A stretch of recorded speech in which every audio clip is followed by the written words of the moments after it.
I think that some therapists could see, that AI could be a helpful sort of assistant. But I think there's a lot of therapists that are afraid. Do you use an AI chatbot to talk about personal stuff? I know that I have been relying on mine quite a lot recently. Like, I can ask it, what can I do to reduce my stress? And it says, here are some quick stress relief techniques: deep breathing, muscle relaxation, mindfulness, take a walk. And millions of people on TikTok are talking about using things like ChatGPT or Deepseek as therapists. There are, of course, specific therapy chatbots too. But there are some concerns about what happens to your data. Is AI therapy safe, and does it work? And today we're going to go through the different therapy chatbots that are around, and we're going to talk about whether they could be a replacement for traditional therapists. I'm Hannah Gelbart, and this is What in the World from the BBC World Service. And here with me in the studio to talk about this is Jordan Dunbar. Hi, Hannah. Hi. So you have made loads of documentaries for the BBC about mental health.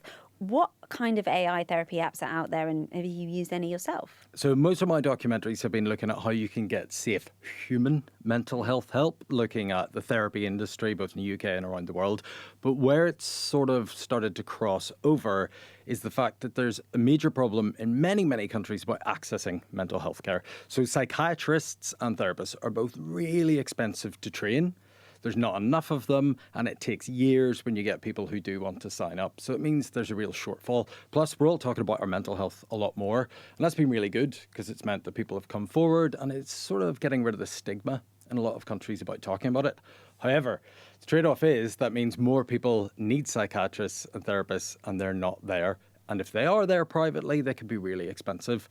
So people in my documentaries have then been looking at online therapy, like AI that we've been talking about. Now, generic AI, so the one that you might go like a search chat bot that you would get help for booking tickets as well as using as a therapist, or dedicated therapy apps. So those are ones built from the ground up to help with your mental health. So the one that I tried, and this is a few years ago, it was quite a basic one. It was more like journaling. So it would ask about your thoughts. How's your day been? How are you feeling about that? And the idea was a bit like how you would never, I think, speak to a friend, is getting you to think about what's happened in the same way that you might keep a diary. And that's quite helpful because you can scroll back on it and remember, oh, I felt like this the other day, or that really annoyed me. And it helps you sort of process your thoughts. But I never used it for anything really serious. It was more just like, like more of an online diary looking at low mood. As you say, lots of people are using them because there's no waiting lists, they're cheap or free, and of course they're like in your pocket if you need them. And we have been hearing from people who have used them. This is Michael from Austria. I've been having some anxiety, like money anxiety, and it's been ruminating in my head like all the time. I wanted a solution, and I went to ChatGPT because I was using that for work anyway, and I was like just asking, hey, is this normal? What's wrong? Why do I keep having those thoughts? And he gave me like a real good plan, like a 7-day plan that I followed, like exercises, things that I need to think about, and it actually worked. When I go to a therapist, it costs me €100 per hour. Maybe it helps, maybe it does not. It's quite some investment here, but that's not the problem. I need to wait 4 to 6 weeks because in Austria it's really hard to find a therapy place. With AI, I just go in there, I discuss it, and I might get a solution, I might not, but usually after that I'm feeling better than I did before. Because those things really show empathy, like it's really getting close, like conversing with a human. And I hate to say it, but maybe sometimes it's more empathetic than a therapist.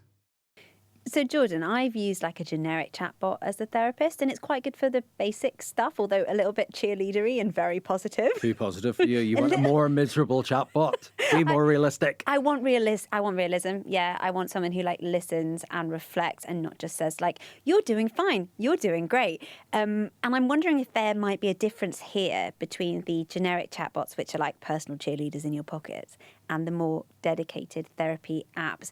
How are they built and how do they differ? Well, a lot of the big ones certainly claim that they've been built with mental health professionals, and a lot of them use a type of therapy called CBT, that's cognitive behavioral therapy.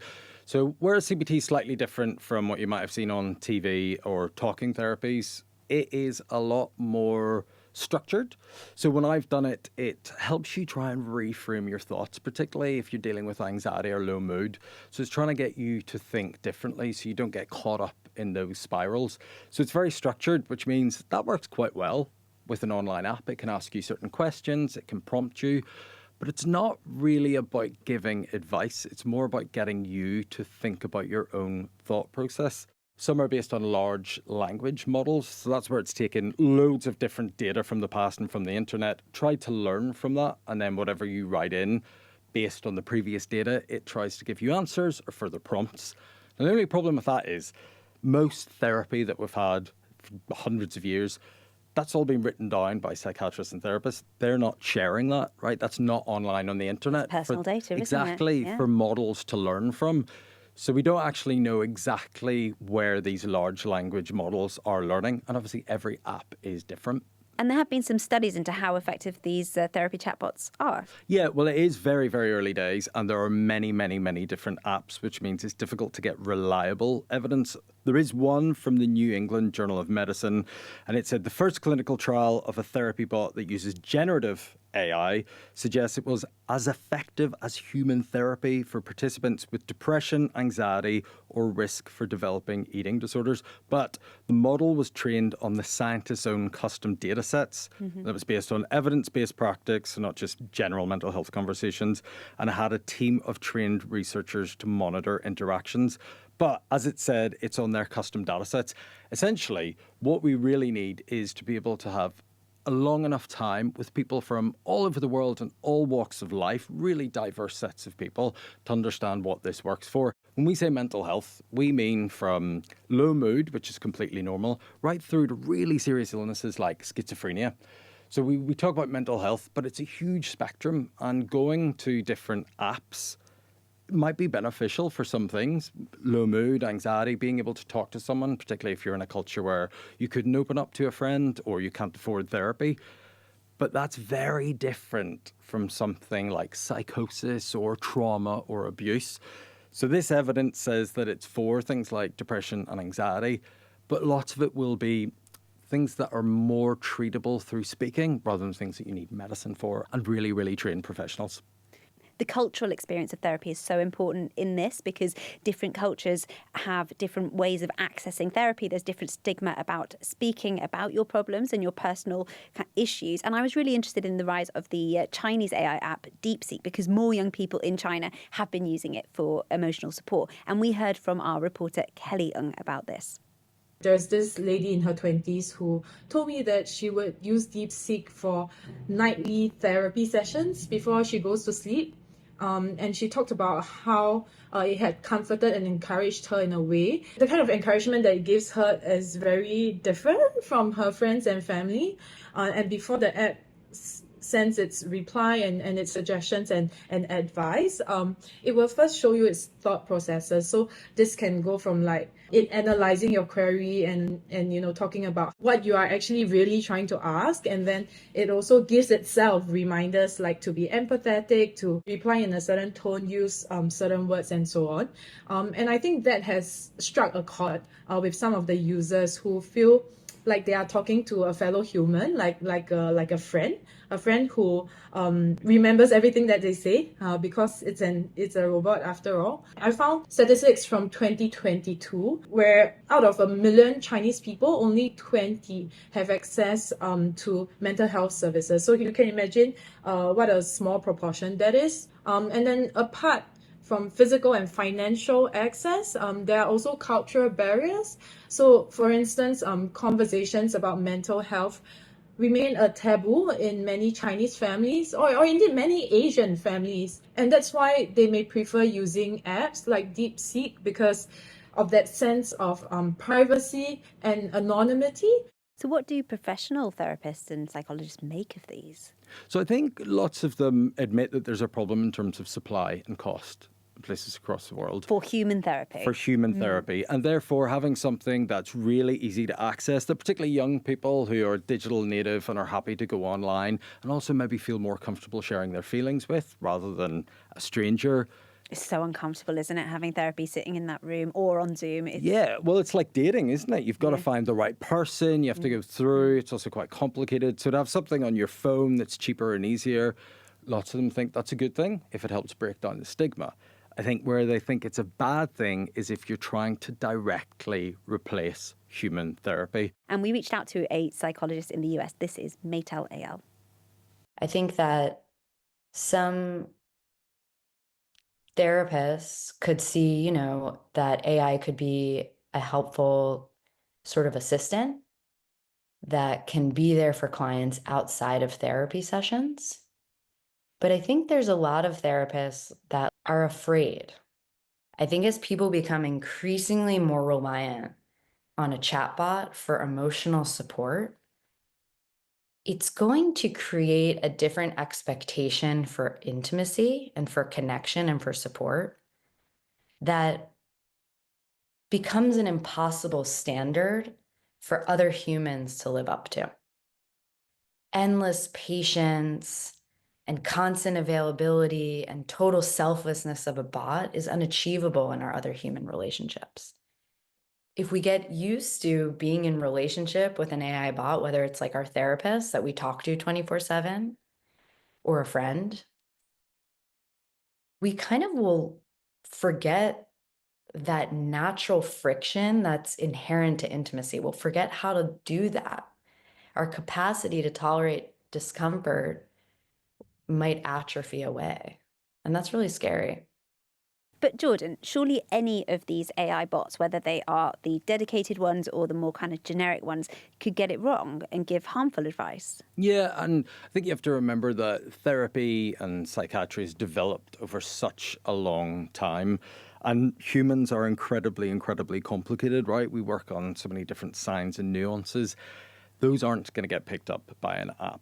It'll take a very long time to be able to train them to get to that point. So if you're dealing with something like self-harm, suicidal thoughts, drug abuse, or particularly trauma, those are things that really have to be dealt with by a professional. Have you come across any horror stories? Well, in 2023, the National Eating Disorder Association in the US, it replaced its live helpline with humans. It replaced it with a chatbot. And then it had to suspend the chatbot because people using it were claiming that the bot was recommending calorie restriction, which is not correct for eating disorders at all. So as you can imagine, if these are going to replace humans in lots of different times, they are going to get things wrong. I think the most important thing about this is what happens when that goes wrong. So if you're with a therapist or a psychiatrist and something goes wrong, you want to make a complaint. In most countries, the regulations where there's a body, there's a place you can go to complain. But on an app, what happens? That's another thing you should really be looking out for is what does it say if you need more help or things go wrong? So Jordan, if people are using Gen AI to talk about their feelings and this deeply personal stuff, mental health, emotional issues, is there a risk that that data, that information about them could be leaked? I mean, it could be really valuable for marketers who want to, sell you stuff to make you feel better if you've got a low mood. Yeah, it's quite scary thinking if you're sharing your innermost thoughts, particularly if you're dealing with things around anxiety and fears, that you're putting that out there. You really want to know how that data is being used. If you're using a generic AI, like one of the search chatbots, that's much more difficult because lots of the data that's put in, the questions that people ask, that's used to train the models. If you're using a mental health app that has been designed specifically for mental health, it should say on it in the terms and conditions what the privacy is. Is it going to be sold to third parties? Who can access it? Are there mental health professionals involved? And they're actually the Mozilla Foundation, so they're a global non-profit and they attempt to police the internet looking for bad actors, as they call them. So they surveyed 32 leading mental health apps for a report last year. And they found 19 of them we're failing to protect user privacy and security. So it is really worthwhile, and it was boring, but reading the small print to work out how your data is going to be used and what your privacy is. So just to summarise, the experts that we have been speaking to for this have said that AI shouldn't be used as a replacement for therapy. Some of the AI companies have said that users should also seek professional help because these bots are, of course, not licensed therapists. Jordan, thank you so much for joining us. Thank you. And that is it for today's episode. Thank you for joining us. I'm Hannah Gelbart. This is What in the World from the BBC World Service. We'll see you next time.